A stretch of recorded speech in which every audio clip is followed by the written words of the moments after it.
आनंद आया सुन करके कि निरंतर बहुत ही शुचिता और समृद्ध शब्दावली के साथ उन्होंने अवधी में अपना उद्बोधन दिया।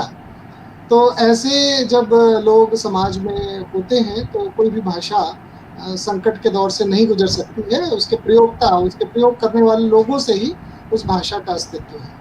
और मेरे पहले भी बहुत सारे लोग अपनी बात रख रहे थे जिसमें कहा गया कि जब तक आप अपनी मिट्टी से नहीं जुड़ते हैं, जब तक आप अपनी मातृभाषा से नहीं जुड़ते हैं, तब तक आप अपनी भाषा का संवर्धन और प्रतिष्ठा नहीं कर सकते हैं। ये बिल्कुल सही बात है। मैं अपनी बात सिर्फ इतना ही कहूँगा कि अवधी हिंदी के वैश्विक वर्चस्व के मूल में है।